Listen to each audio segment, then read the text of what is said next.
Сколько известно состояние малыша? Екатерина Куклина на наш вопрос отвечать не стала. Выглядит растерянной и подавленной. В Камско-Устинском районном суде сегодня ей избрали меру пресечения. Гражданка Куклина обвиняет в совершении тяжких преступлений, которые в отношении малолетнего ребенка.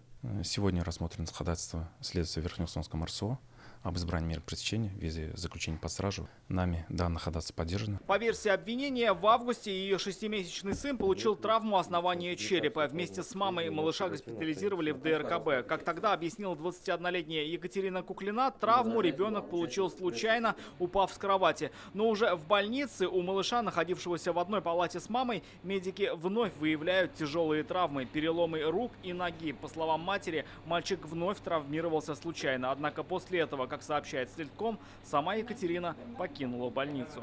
А вот вы сами подумайте, 6-9 месяцев носить ребенка под сердцем, 9 месяцев носить ребенка под сердцем, и потом ломать ему руки-ноги.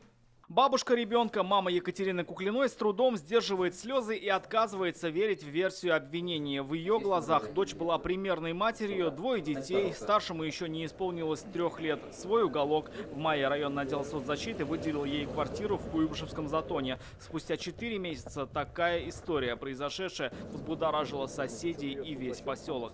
Ну а в ее доме сегодня продолжается жизнь. Видно, что здесь много маленьких детей, а значит и молодых родителей. А вот и квартира, в которой, по словам соседей, обвиняемая жила со своими детьми. И мнения о ней, как о маме, сразу же разделились. Никаких претензий вообще ни от соседей, вообще никогда не было. Дети все время играли, она все время занималась, с маленьким на массаже все время ездила в Камусте.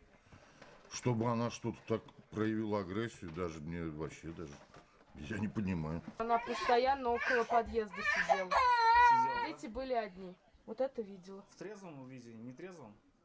Один раз ее, по-моему, моя мама видела в алкогольном опьянении. Заседание проходило в закрытом от прессы режиме. На этом настояло и обвинение, и защита по причине медицинской тайны. Ходатайство следователя удовлетворено. Избрана мера пресечения в виде заключения под стражу до 14 февраля 2023 года. Екатерина отправляется в СИЗО, а за жизнь ее малыша сейчас борются казанские врачи. Состояние малыша оценивается как крайне тяжелое. Рамиль Шайдуллин, Игорь Романов, ТНВ, Камско-Устинский район.